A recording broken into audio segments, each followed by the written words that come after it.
Rajiv Gupta sir के साथ business secrets. नमस्ते सर। लूजली आप ये समझा सकते हो कि धीरूभाई अंबानी ने मुकेश अंबानी को क्या कहा? मेरी बनाई हुई चीज के ऊपर ऐश मत करो, अर्न योर स्ट्राइप्स। लेकिन मैं आज कन्फेस कर रहा हूँ, मैं भी स्टैंड करेक्टेड हूँ। जब वो जियो की इन्वेस्टमेंट कर रहे थे, I was working for Reliance. मैंने कहा भाई कहाँ टेलीकॉम में घुस रहे हो? What happened? Today they are ruling even there. Under what conditions should you stay out of business? अगर आपका दम घुटता है, आपका मन नहीं होता, better to stay off the business. घुट घुट के मर के जियोगे, you are not doing any favour to anybody. बहुत सारे जेन ज़ीज़ को एक छोटी सी रियलिटी चेक की जरूरत भी है। फेलियर होगा, बहुत बार होगा। आपका जो so called world changing idea है, हो सकता है वो 4 बार चेंज हो और कुछ और ही बन जाए। जो भी आपको बोल रहा है कि क्विक मनी है, वो आपको गुमराह कर रहा है। पर्सनल फाइनेंस की गेम कैसी खेलनी चाहिए? 1 lakh versus 10 lakh versus 1 crore. That's a very good way to really increase your wealth.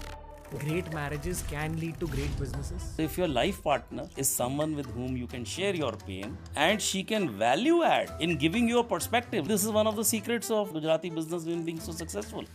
50% of the next gen doesn't want to join the family. क्यों? Overbearing seniors in the family. इनकी सोच क्या है कि भगवान का ये अवतार है, but because of humility, they are calling themselves as king. बच्चों को यार सांस लेने दो. They cannot take so much of crap and above all they need respect. इस पूरे पॉडकास्ट में हमारी ये कोशिश रही है कि कोई भी स्टूडेंट, कोई भी यंग प्रोफेशनल, कोई भी इंसान बिजनेस के बारे में A to Z सीखे। इंडिया में अगर आपको किसी भी बिजनेस को स्केल करना है, स्टार्टअप की जर्नी स्टार्ट करनी है, तो ऐसा पॉडकास्ट एपिसोड देखना बहुत जरूरी है, नोट्स लेते हुए। याद रखिए, this is for people who are not from business families, but also very importantly, अगर आप एक बिजनेस फैमिली से हो, आपको इस एपिसोड से ज्यादा यूजफुल एपिसोड यूट्यूब इंडिया पर नहीं मिलेगा। याद रखिए, आज भी ज्यादातर इंडियन फैमिली बिजनेसेस जुगाड़ पे चल रहे हैं। ना कोई सिस्टम है, ना गवर्नेंस, ना सक्सेशन का प्लान, बस पापा संभाल रहे हैं या भाई देख लेगा। और इसी तरह बहुत सारे बिजनेसेस की लेगेसी खत्म होती है, क्योंकि केओस, ईगो और स्ट्रक्चर की कमी सब कुछ गिरा देती है। इसलिए आज के पॉडकास्ट की गेस्ट है professor Rajiv Gupta, ex VP Reliance, पहले सीईओ एक 60 साल पुरानी फैमिली बिजनेस के, और अब चेयरपर्सन मास्टर्स यूनियन के फैमिली बिजनेस प्रोग्राम में। हर टाइप की फैमिली बिजनेस का उनको अंदर से एक्सपीरियंस है, प्रैक्टिकल कॉर्पोरेट स्ट्रक्चर की नॉलेज है, जनरली स्पीकिंग स्टार्टअप दुनिया की नॉलेज है। बिजनेसेस क्यों फेल होते हैं, बिजनेसेस को बचा कैसे सकते हैं, इस बिजनेस कोच को सब पता है। Rajiv sir has helped multiple entrepreneurs and business families through their own journeys. याद रखिए, ये एक प्रैक्टिकलिटी थीम पॉडकास्ट है। राजीव सर खुद बहुत मशहूर है इस वजह से कि वो सिर्फ ज्ञान नहीं देते, उन्होंने खुद की एक बुक भी लिखी है, द लाला कंपनी, जो ब्रूटली ऑनेस्ट, कॉमेडिक और नो फिल्टर तरीके से इंडियन फैमिली बिजनेसेस को एक्सपोज करती है। अगर आप भी बिजनेस फैमिली से हो या अगर आप एक यंग एंटरप्रेन्योर हो, तो ये एपिसोड देख के आपको लगेगा कि आपकी खुद की कहानी चल रही है। मास्टर्स यूनियन में राजीव सर सिखाते हैं कि कैसे एक फैमिली रन बिजनेस को एक फ्यूचर रेडी बिजनेस में बदला जा सकता है। और हाँ, एक फुल स्कॉलरशिप भी मिल रही है उनको जो सीरियसली अपना फैमिली बिजनेस ट्रांसफॉर्म करना चाहते हैं। All the details are given down below. इससे ज़्यादा यूजफुल बिजनेस पॉडकास्ट हमने नहीं क्रिएट करा है TRS पर, तो please watch it till the end, take notes. चाहे आप एक यंग एंटरप्रेन्योर हो, आप एक एस्पायरिंग एंटरप्रेन्योर हो, या अगर आप खुद के फैमिली बिजनेस को स्केल करना चाहते हो, this is the podcast for you. Enjoy but get set.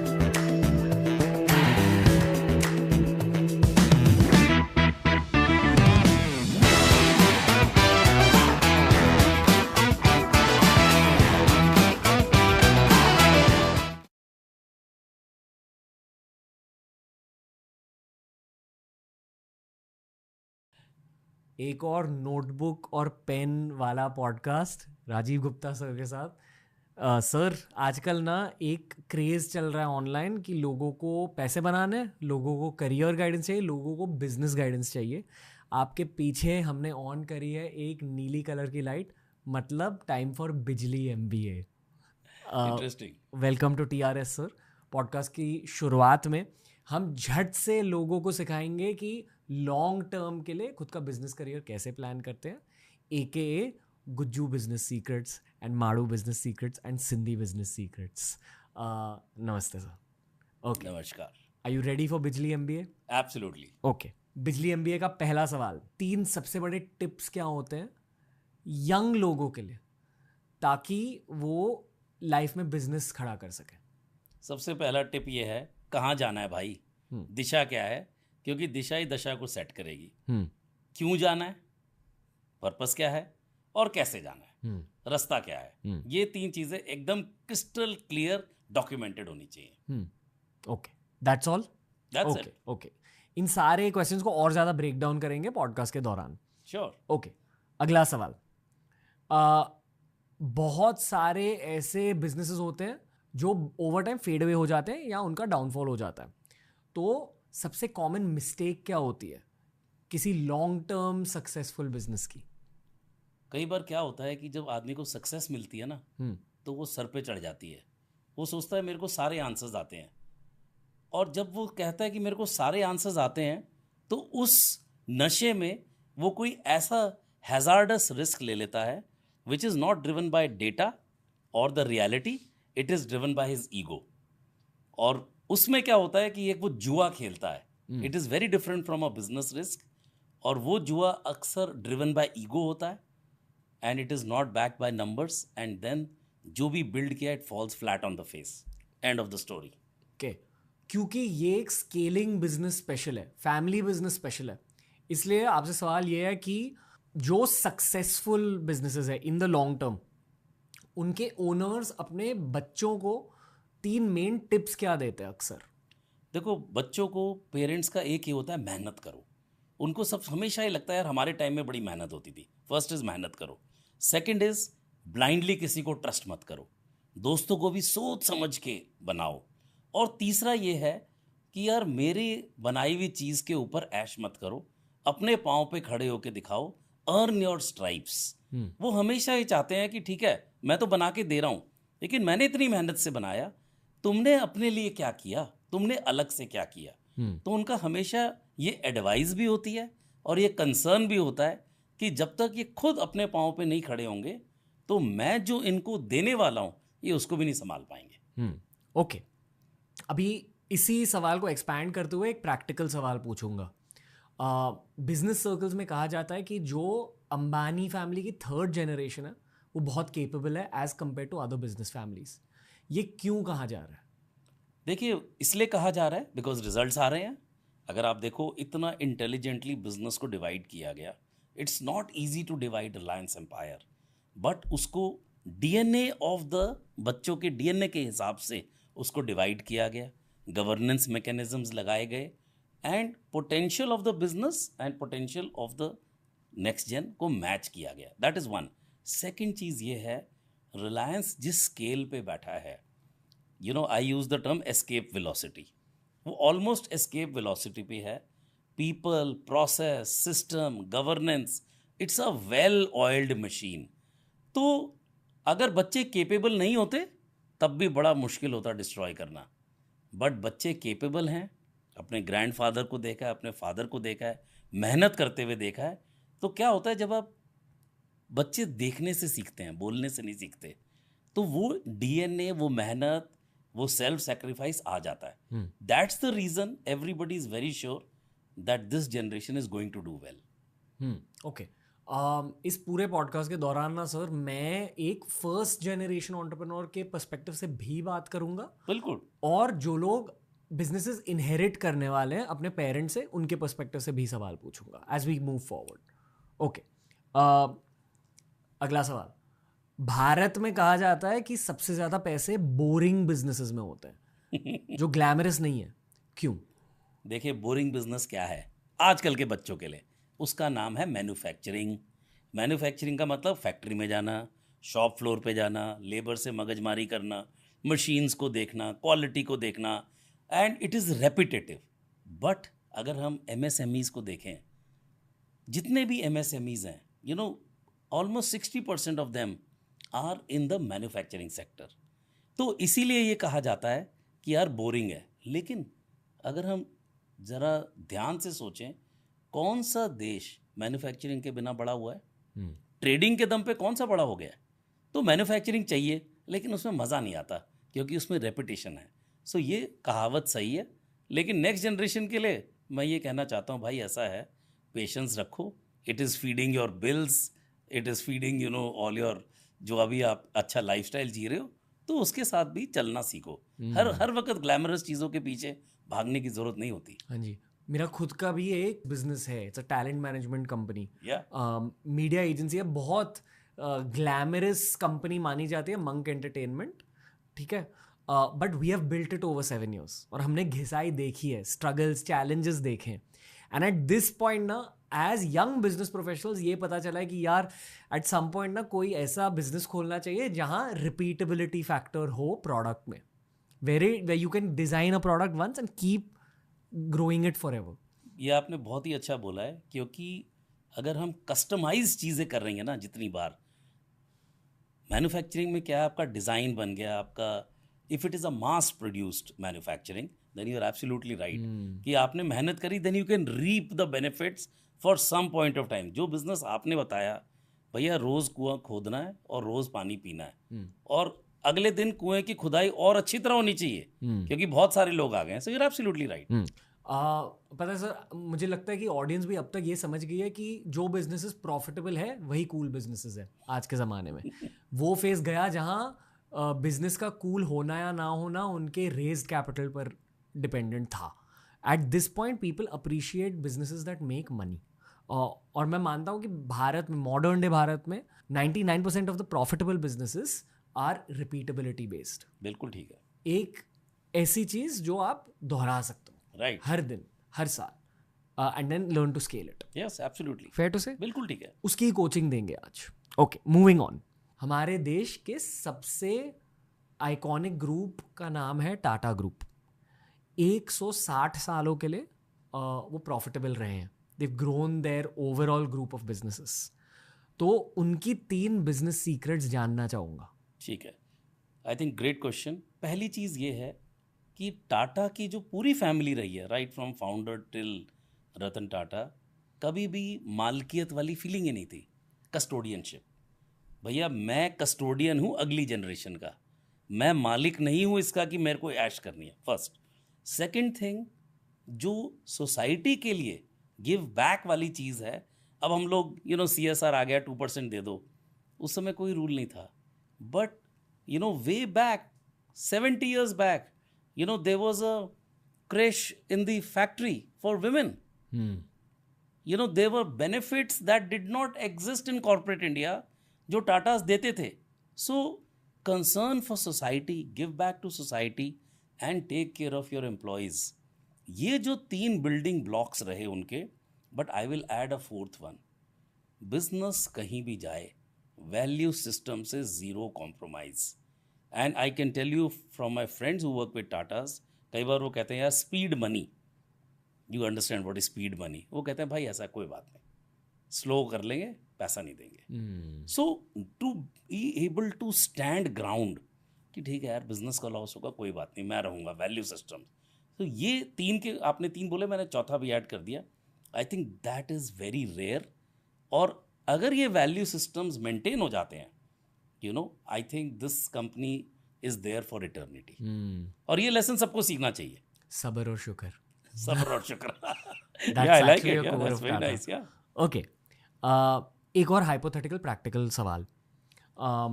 आपके अनुसार हमारे देश के सुपरस्टार शाहरुख खान अपने बेटे आर्यन को क्या कहेंगे बिजनेस के बारे में? क्योंकि कहा जाता है कि शाहरुख खान बॉलीवुड के सबसे बेस्ट बिजनेसमैन है. बिल्कुल. आर्यन खान को क्या कहेंगे? उनको ये कहेंगे, बेटा तूने मेरे को देखा है ना, मैं कितने बजे सोता हूँ, कितने बजे उठता हूँ, और मैंने अपनी क्या हालत कर ली है. He is exactly of my age. Okay, he has to first tell, बेटा ऐसे ही शाहरुख नहीं बन जाता. शाहरुख बनने के लिए 14, 16, 18, 20, 22 घंटे काम करना पड़ता है. और इतनी वेल्थ, इतनी शोहरत आने के बाद भी I am not sitting on my laurels, अब तो मैं बन गया. तो सबसे पहले वो सिखाएगा जो मैंने शुरू में आपने पूछा, मेहनत. वो नॉन नेगोशिएबल है. दूसरा, शाहरुख का एक बहुत इंपॉर्टेंट चीज़ ये है कि सबको साथ लेकर चलो. Respect. He knows how to respect people. Whether it is a fan, whether it is an extended family or friends, he knows how to respect people. I think that is the second tip he is going to give him. And third, he will tell, I'm sure, to Aryan कि बेटा अपने father और grandfather को देखो, हम कहाँ से उठ के आए हैं, और इतना सब कुछ होने के बाद भी दिमाग में नहीं चढ़ा, मैं अभी भी ग्राउंडेड हूँ. तो बेटा ग्राउंडेड रहना, हवा में मत तैरना, क्योंकि हवा में तैरोगे ना तो ऊपर वाला रास्ता आपका कहीं ना कहीं आपको गिराता है. I think these are the three thing I am sure he would be telling Aryan. Personal finance perspective से क्या कहेंगे? पर्सनल फाइनेंस से वो ये कहेंगे कि देखो दोस्त, ऐसा है कि एक होती है पर्सनल वेल्थ, ठीक है, उसको इंसुलेट कर लो बिजनेस से, जिससे कि बिजनेस ऊपर नीचे होता भी रहे. तो आपका जो एक लाइफस्टाइल की आपको एक आदत पड़ गई है, सो वो आपकी चलती रहे. So I am sure he will create those iron walls which any smart business family does, कि यार ये मेरी पर्सनल वेलबींग के लिए, यू नो, हम रोजी रोटी आप समझ जाओ, those cars, that lifestyle, and separate that from the business. I think that would be his very important advice, because business, despite being a good leader, anything can happen. Business का मतलब risk है. It can be because of you. It can be in spite of your best efforts. I think that's what he will definitely tell him. Because Shahrukh has also come from humble beginning. और जो humble beginning होती है ना, वो कहीं ना कहीं insecurity की छाप छोड़ देती है. और 2-3 generations तक वो रहती है. So I'm sure he'll say, boss, ये चीज़ तो secure करके चलो. अक्षय कुमार सर आए थे शो पर, उनसे भी मैंने ये पूछा कि कहीं ना कहीं आपके अंदर एक मिडिल क्लास का लड़का है अभी भी. उन्होंने कहा हाँ बिल्कुल. He even said that? उस वजह से मेहनत हो रही है. बिल्कुल ठीक. तो it's a super power almost, I feel. Yes. तो हमने यहाँ टाटास की बात करी है, अंबानीज की बात करी है, शाहरुख खान की बात करी है. आपसे थोड़ा एक गुगली सवाल पूछना है कि ये जो टॉप ऑफ द टॉप लोग होते हैं भारत में, इनकी पर्सनल फाइनेंस स्ट्रैटेजी अक्सर क्या होती है? देखो ये क्या करते हैं, सबसे इंपॉर्टेंट स्ट्रैटेजी इनकी ये होती है, don't put your eggs in one basket. पहली चीज ये है, डाइवर्सिफाइड पोर्टफोलियो. दूसरा, don't trust one wealth manager, have multiple wealth managers. तीसरा, take a mix of people you know who are managing your wealth, take a mix of people you don't know, pure professional. I think कोई भी smart बंदा इन तीनों चीज़ों से चलता है, because this is the only way to diversify and mitigate your risk. सारे अंडे ना तो एक बंदे के पास डालने हैं, ना एक असेट क्लास में डालने हैं, ना ये मेरा दोस्त है इसको देने हैं. दोस्त भी है और प्रोफेशनल भी है. I think this is what they follow, and no wonder they do well. I mean if you see last 3-4 years, and that's what, if you see any studies, I mean the wealth of the richest people in the country in 3 years would have more than doubled, maybe 2.5x. Yeah. यही सीखना है हमारे देश के middle class को. बिल्कुल, absolutely. कि वहाँ तक कैसे पहुँचे और वहाँ पहुँचने के बाद और आगे कैसे जाएं. To further that question sir, माना जाता है कि हमारे देश के जो सबसे अमीर लोग हैं उनका मैक्सिमम पैसा रियल एस्टेट में, स्पेसिफिकली लैंड. सच है ये? बिल्कुल सही है. ओके. क्योंकि देखो क्या है कि लैंड के साथ ना एक हमारी आस्था जमी हुई है कि भाई जमीन जायदाद सोना. सो जमीन सबसे पहले आती है, बट अगेन इट डिपेंड्स आप किस नेटवर्थ की बात कर रहे हो.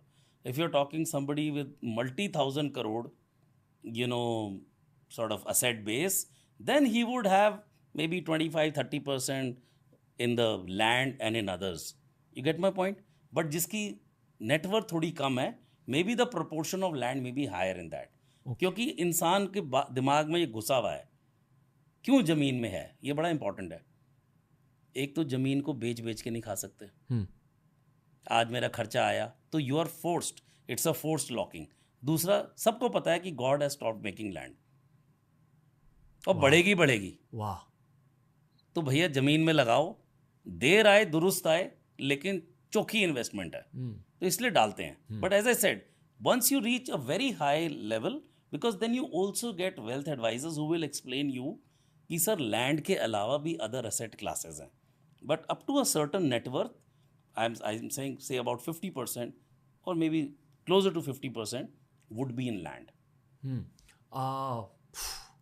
आई होप कि ऑडियंस ये समझे कि कितना वैल्यू मिल रहा है इस शॉर्ट बिजली एमबीए में से ही। थैंक यू एंड अभी 10 मिनट खत्म हुए ऑफ रिकॉर्डिंग, फिर भी मैं ये कह रहा हूँ सर, सवाल ये है कि जिन बिजनेस फैमिलीज में सिर्फ बेटियां हैं आज के ज़माने में 2025 में, वहाँ फैमिली पेट्रियार्क की मेंटालिटी अलग होती है।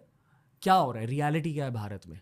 देखो बिल्कुल अलग है। अगर आपका एक बेटा एक बेटी है, उससे कंपेयर करते हैं तो बड़ा क्लियर है, बेटी की शादी में लगा दिया, सारा कुछ बिजनेस बेटे को जाएगा। ये आज भी होता है। आज भी ऐसे ही है।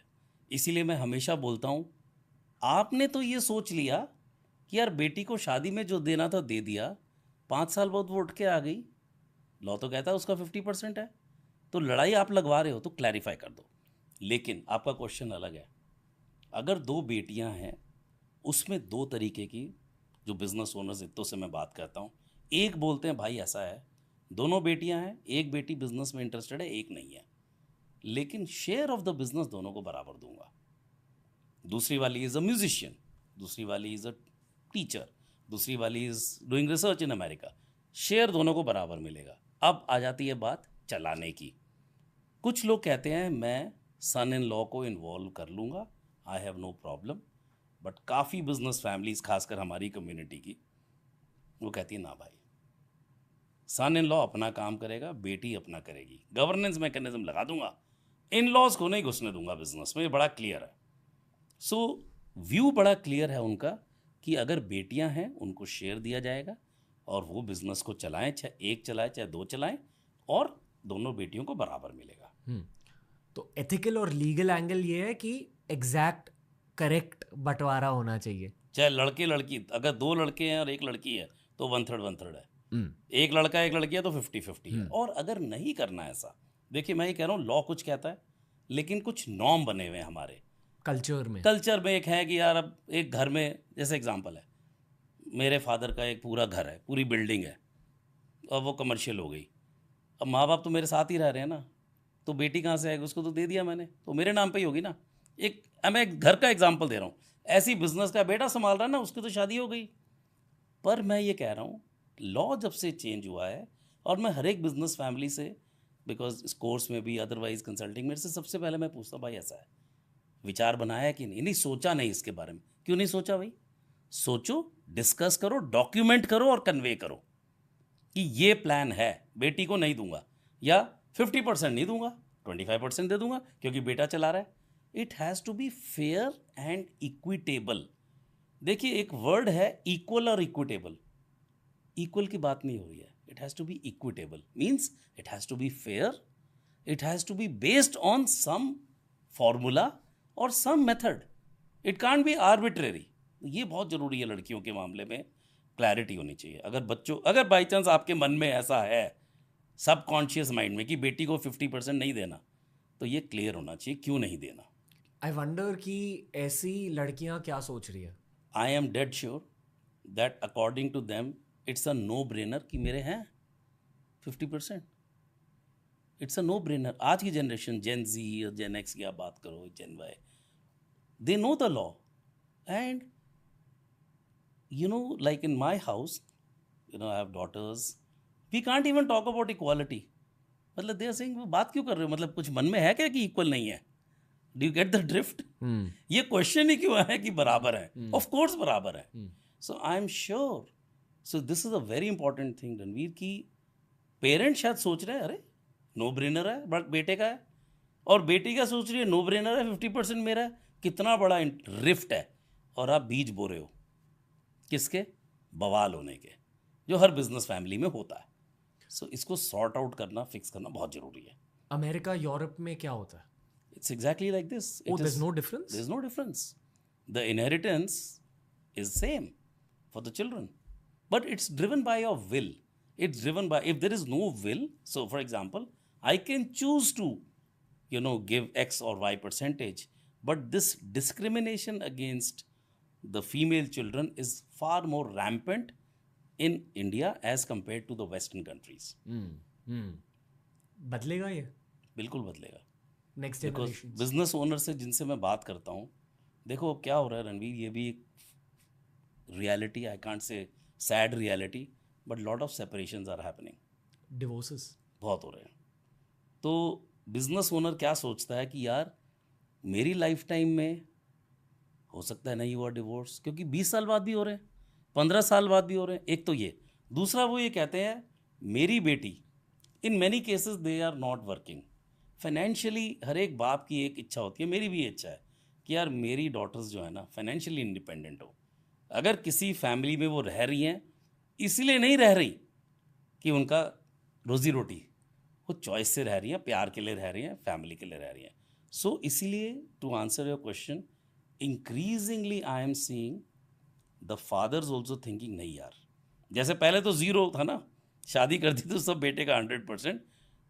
आई विल नॉट से the mind set has become 50-50, but in their mind it is कि बेटे को थोड़ा सा ज़्यादा मिलना चाहिए कि चला रहा है, लेकिन बेटी के नाम पे होना चाहिए कुछ। और ये बड़ा पॉजिटिव चेंज है इंडिया में, at least the needle has moved. Okay, अगला सवाल। स्पेशली अगर हम कैलकाटा की बात करें तो बहुत सारे ऐसे बिजनेस फैमिलीज हैं जो 5-6 जनरेशन से अपने बिजनेसेस को ग्रो कर रहे हैं। बिल्कुल। उन सारे फैमिलीज में कॉमनैलिटी क्या है? तो देखो क्या है उसमें, क्या किया लोगों ने, या तो साथ रहो या अलग हो जाओ, बीच में मत लटके रहो।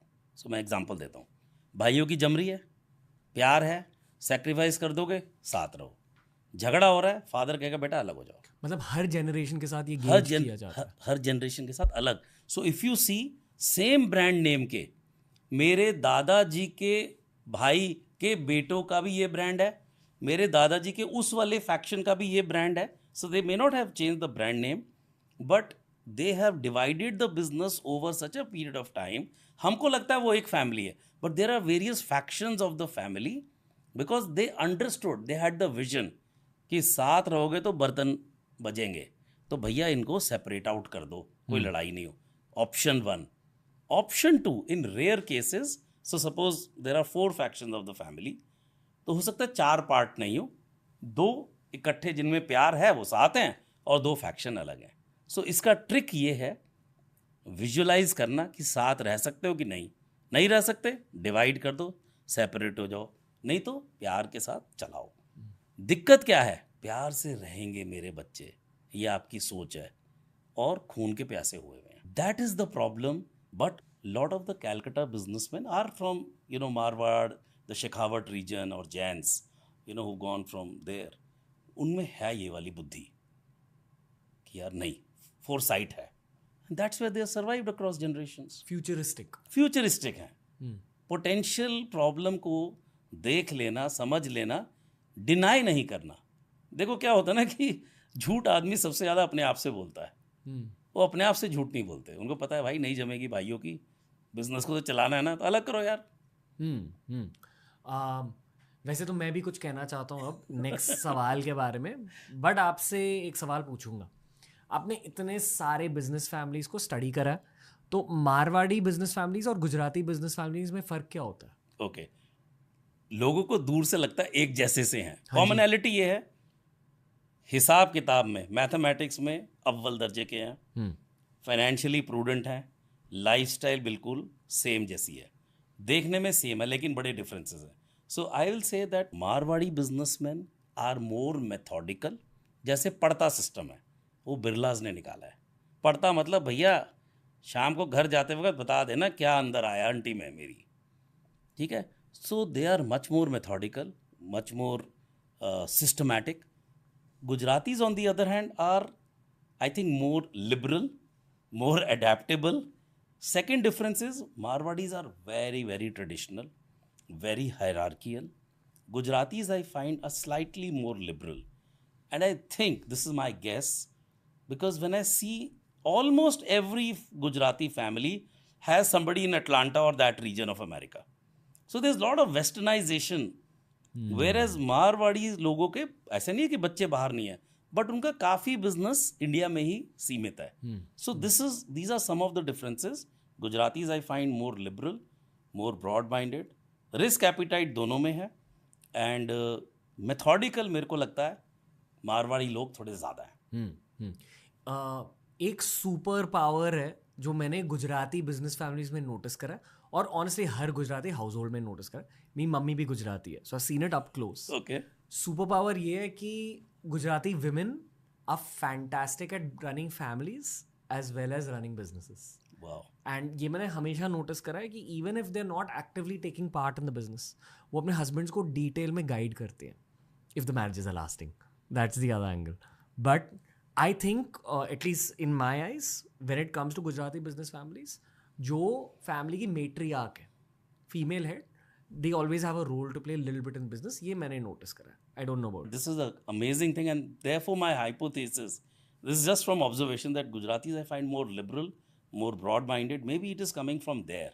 कि women have a role to play, and I personally think it's a good thing. Because आप ये देखो, बोलते हैं ना lonely at the top.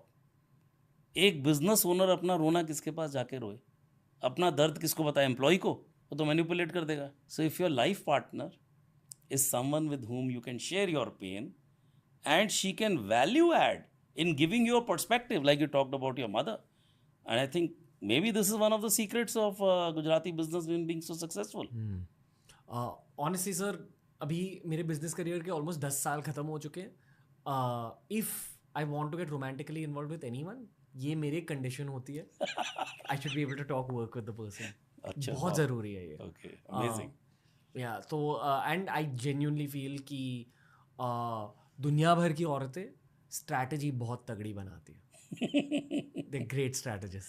So I also agree with that. So the culture which I come from, not from my family side, but from the corporations I worked for, office की कोई बात घर पे नहीं होगी, ठीक है. बट रिसेंटली जब ये कोविड आया, वर्क फ्रॉम होम हुआ, सो ऑब्वियसली थोड़ी बहुत बातें सुनाई दे देती हैं, you no. But I agree with you. I think their sense of people is very sharp. And sometimes there's no logic, it's just pure intuition. अगर उन्होंने बोल दिया बंदा ठीक नहीं है ना, तो वो कहीं ना कहीं आपको 5-7 साल बाद पता चले या 20 साल बाद कि वो ठीक नहीं था. So I agree with you. One is intuition. And I also think the way they look at things and the way guys look at things are very, very different. हमारे parameters ही अलग हैं. So I think it's a good strategy that you are having कि दोनों, maybe they both bring complementary things to the table, and it's wonderful. Do you think great marriages can lead to great businesses? I think so. पर लेकिन रणवीर, मैं हमेशा ये कहता हूँ, अपने लाइफ पार्टनर को अगर बिजनेस में लाना है ना, तो ये walking on the razor's edge है. Okay. फेलियर के चांसेस ज़्यादा हैं. मेरा ये अपना व्यू है, डेटा मेरे पास बहुत है. कहोगे तो मैं बता भी दूंगा. सक्सेस होगी तो सुपर सक्सेस होगी, but it's walking on the razor's edge. ये मत सोचना कभी कि हमारे में इतना प्यार और अंडरस्टैंडिंग है तो बिजनेस में चलेगी. Chances of conflict are high, but if you can crack the code and set some protocols, I think it can be a great combination. You know, let's take biotech का case, ठीक है ना. Let's take the Piramal family, you know, Nandini Piramal and Peter, you know. सो बहुत सारे cases हैं कि जिसमें husband wife combination have really work, but थोड़ा मुश्किल है मेरे हिसाब से. I think so. टेम्पलेटाइजेशन जरूरी है. पहले ये समझ लो जो मैं बोल रहा हूँ. आई एम पुटिंग अ बड़ा वाला डिस्क्लेमर. ऐसा वाला डिस्क्लेमर नहीं है जो पढ़ा नहीं जाता. ये थोड़ा सा बोल्ड एंड हाई में है कि should husband and wife work together. मेरा अपना व्यू ये है, अगर सिनर्जी है दस दे कैन वर्क, बट ये मान कर चलो that conflict zones आएंगे which can even destroy your personal relationship. So if you call it out शुरू में ही और बता दो यार आएंगे, और उसके लिए आप पहले ही प्रोएक्टिव एक्शन ले लो, तो चांसेस आर मिटिगेटेड. लेकिन अगर आप कौन सी अजम्पशन पे चल रहे हो, जैसे मैंने पहले बोला बच्चों में तो प्यार रहेगा, हमारा प्यार हमेशा रहेगा, नहीं, so then it can work. Okay, अगला सवाल इंटरेस्टिंग है. क्या बिगड़े हुए बच्चे भी बिजनेसेस ग्रो कर सकते हैं? बिगड़े हुए की परिभाषा इस पर डिपेंड करता है.